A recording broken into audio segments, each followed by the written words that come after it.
यहाँ पे आयोजन करता लोग हैं, वो ये महसूस कर रहे होंगे कि इस विराम दिवस में ये बारिश क्यों है। देखिए, नारायण शब्द का अर्थ है जिसका आवास नीर में हो, यानी जिसका रहना पानी में होता है। और यहाँ पर नारायण भगवान के लिए विष्णु सहस्त्र नाम के मंत्रों का जप करते हुए आहुति पड़ गई। भगवान नारायण स्वयं साक्षात आकर के अपनी आहुति ग्रहण कर रहे थे, तो ये एक सौभाग्य की बात है। बोलो राधे राधे। आज के इस विराम दिवस में जो विराम संदेश है, कल हमने पढ़ा था कि हिंदुस्तान की जो भारत की परंपरा है, संस्कृति है, उसका आदर्श उदाहरण सुदामा और उनकी पत्नी सुशीला की जीवन का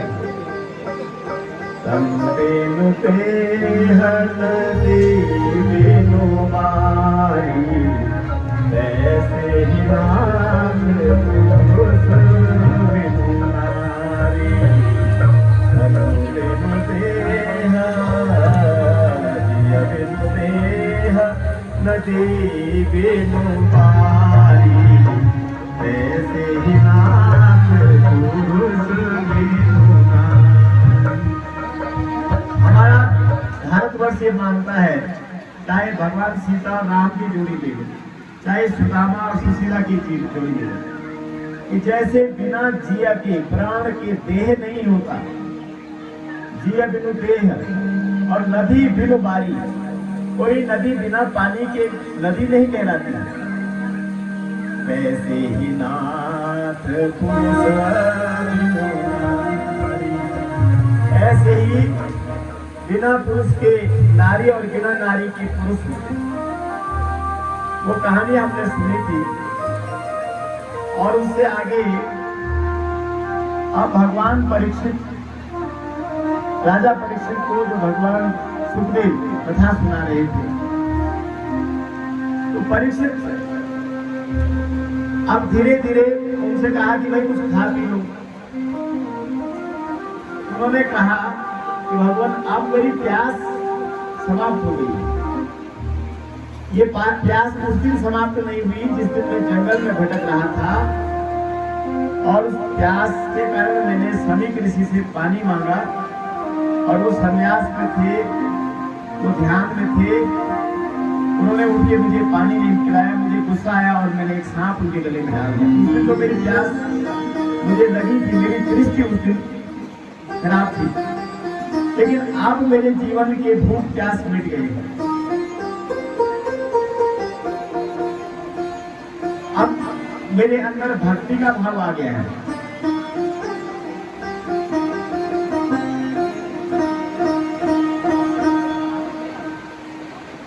इसलिए अब मेरी भूख और प्यास मिट गई। ऐसा सुखदेव सुनते हैं। राम चरित सारा बिनु मनवाई, सुश्रम जाई न कोटि उपाय, सुश्रम जाई न कोटि उपाय। अब आप सोच रहे होंगे कि परीक्षित जी ने 7 दिन की कथा सुनी और उनकी प्यास बुझ गई, हमारी प्यास क्यों नहीं बुझती है? इसका जवाब है, जिसने भगवान श्री हरि नारायण के चरित्र के सरोवर में स्नान नहीं किया है, प्रभु परमात्मा का जो चरित्र का सागर है, उस सागर में अगर डुबकी नहीं लगाओगे, सो श्रम जाई न कोटि उपाय। फिर करोड़ों उपाय कर लो, हजारों उपाय कर लो जीवन में सुख पाने के लिए, भक्ति पाने के लिए, शांति पाने के लिए। हम यहाँ पर लोग बैठे हैं, कई लोग संपन्न हैं पैसे से। अगर पैसा तृप्त करता तो वो पीड़ा क्यों है, ये आयोजन क्यों है? ये आयोजन इसलिए है कि अब आप प्रभु से मांग रहे हैं कि प्रभु अब ऐसा आनंद दो कि मैं सब कुछ त्याग करके ईश्वर की भक्ति करूं। और ईश्वर की भक्ति के लिए क्या है? सतपंच चौपाई मनोहर जानिते नर उर धरे। सतपंच चौपाई मनोहर जानिते नर उर धरे। दारुण अविद्या पंच जनित विकार से रघुपति हरे। ऐसा है,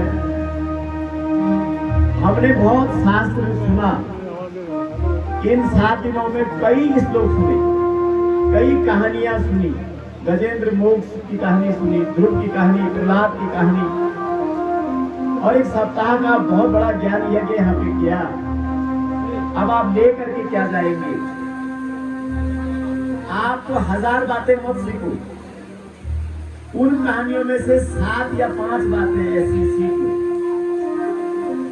अगर एक आध बात या आपने सीख ली, हमारे जीवन में जो पंच कलेश, पंच तत्व, हमारी जो 5 इंद्रियां हैं, जो भोग विषयों में संलग्न होकर के हमारे मन को दूषित कर देती है और हमको इस संसार के अवास्तविक विषयों की तरफ लगाती है, जिनमें सुख है ही नहीं। इस मन को मृग मरीचिका की तरफ घुमाती है। जब भगवान राम का रास तिलक हुआ तो सब लोग अपने अपने घर गए। हनुमान जी से पूछा गया कि भाई अब सब जा रहे हैं, हनुमान तुम भी बताओ तुम्हें क्या चाहिए। तो किसी को कुछ ना कुछ दिया भगवान ने, क्योंकि सब भगवान की मददगार थे, साथी थे। हनुमान जी ने कहा, काम ही नारी प्यारी वही प्रिया काम ही नारी प्यारी वही प्रिया रघुनाथ निरंतर श्री राम। जैसे कामी व्यक्ति को स्त्री प्यारी लगती है और लोभी व्यक्ति को पैसा लगता है, भगवान इन्हें रघुनाथ निरंतर लागहु प्रिय। मुझे भगवान राम प्रिय लगने चाहिए, ऐसे ही भाव से मेरी भक्ति अटूट हो जाए। भगवान के प्रति मेरी भक्ति अटूट। ये सुग्रीव ने भी अंत में कहा, अब तो प्रभु कृपा करहु एहि भांति। अब प्रभु कृपा करहु एहि भांति। सब तहि भजन करहु दीन राति। सब तहि भजन करहु दीन राति। हे भगवान, अब ऐसा आशीर्वाद दो। देखिए, सुग्रीव को राजा बनना था और बाली का वध हो गया था, भगवान राम का भी मनोरथ पूर्ण हो गया था। तो सुग्रीव ने भगवान से मांगा, अब मैं सब कुछ ज्ञान के भक्ति में आ रहा हूं। ये कथा 7 दिवसीय आपका श्रीमद् भागवत महापुराण था। इस आयोजन का लक्ष्य यही है कि आपके जीवन में सुख देने वाले श्री हरि के चरणारविंद का स्मरण रहे। और दूसरा, अगर आपसे कोई पूछेगा कि आज कहानी या ये श्रीमद् भागवत का क्या हुआ, तो ऐसा मत बोलिएगा कि श्रीमद् भागवत की कथा समाप्त हो गई, ऐसा मत कहिए। कथाएं समाप्त नहीं हुई, आज कथा विराम ले रही है, फिर ये कथा होगी। क्योंकि भागवत अगर उचित तरीके से किया है तो उसका फल ये मिलता है कि उस समाज को, उस गांव को फिर से भागवत सुनने को मिलती है। इसलिए यहाँ एक विराम है, ये पूर्ण नहीं है। यहाँ पर विराम ले रही कथा और फिर ये कथा कभी न कभी फिर से होगी और हम सब इसको सुनेंगे। इधर जो है भगवान श्री कृष्ण जब अंतिम दौर में थे, जब उनको अपने धाम सुधारना था, हुआ क्या कि यदुवंशी कुछ बालकों ने, उनमें से भगवान श्री कृष्ण की दूसरी पत्नी जामवंती के पुत्र थे सांबा, उन्होंने एक बार दुर्वासा ऋषि आ रहे थे तो ऋषि को ठगने के लिए, देखो विद्वानों की कभी परीक्षा नहीं लेनी चाहिए, गुरु की परीक्षा नहीं लेनी चाहिए, गुरुद्रोह अपराध है। तो ऋषि आ रहे थे, ऋषि को उन्होंने क्या किया कि सांबा को कपड़े इस तरह पहनाए, लड़की के जैसे रूप बना दिया और उसके पेट में उभार पैदा कर दिया। ये कहा कि बाबा जी ये बताओ कि इनका क्या होगा, लड़की होगी कि लड़का होगा। फिर ऋषि दुर्वासा समझ गए कि ये बच्चे मेरे साथ मेरा उपहास कर रहे हैं। और चूंकि दुर्वासा ऋषि बहुत जल्दी उनको क्रोध आता था, तो उन्होंने क्रोध आके कहा कि जाओ इसी मुसल से तुम्हारे कुल का नाश हो जाएगा। और जब राजा उग्रसेन को ये पता चला कि दुर्वासा ऋषि का ये श्राप हो गया है और पूरे यदुवंश का नाश हो जाएगा, तो उन्होंने उस मूसल को पीस करके फेंक दिया समुद्र में कि मूसल ही नहीं रहेगा जब, तो वो मृत्यु का कारण कैसे बनेगा। बाद में वही मूसल के टुकड़े एरिका नाम की घास बनी और उसी से उसका एक टुकड़ा बचा था। एक बार यदुवंशी लोग जो है, जो दुर्वासा ऋषि के श्राप के कारण आपस में लड़ने झगड़ने लगे, तो उन्होंने वही घास उठा के, जो विषैली घास थी, उसको एक दूसरे के ऊपर मारा और एक व्याध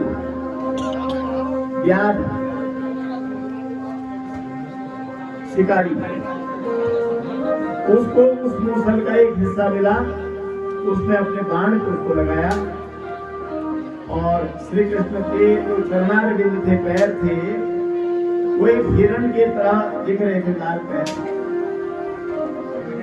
उन पैरों पर जो है वो जाके लगा और भगवान श्री कृष्ण अपने धाम को पहुंचे। इससे पूर्व श्री कृष्ण भगवान ने उद्धव को ये ज्ञान दे दिया था। आपने देखा होगा कि हमने शुरू में जो 6 प्रश्न पूछे थे परीक्षित ने, सोनकादिक ऋषियों ने भी, उन्होंने कहा था कि शास्त्रों का सार क्या है और जब आप चले जाएंगे इस धाम से भगवान, तो फिर हमको ये ज्ञान कैसे मिलेगा जो आपके पृथ्वी पे रहेंगे तो आप हमें ज्ञान दे देंगे, लेकिन जब आप अनुपस्थित हो जाएंगे, आप अपने धाम वैकुंठ पहुंच जाएंगे, तो वो ज्ञान कहाँ से प्राप्त होगा। भगवान ने दिव्य मूर्तिमान होकर के श्रीमद् भागवत में अपने को स्थापित किया है। इसीलिए श्रीमद् भागवत को भगवान श्री कृष्ण की प्रतिमूर्ति कहते हैं। ये भगवान की ज्ञान मूर्ति है, प्रतिमूर्ति है, प्रतिस्वरूप। श्रीमद् भागवत कथा का जीवन में वही आनंद है जो भगवान श्री कृष्ण के वचनों को लेकर के वृंदावन में, गोकुल में, वहां की गोपियों ने लिया है। इधर जो है एक बार सुखदेव जी ने परीक्षित को एक कहानी भी सुनाई कि कैसे भगवान नारायण सभी देवताओं से श्रेष्ठ हैं। आपने एक दोहा सुना होगा, क्षमा बड़न को चाहिए छोटन को उत्पाद, क्या हरि को बिगड़ गयो भृगु ने मारी लात।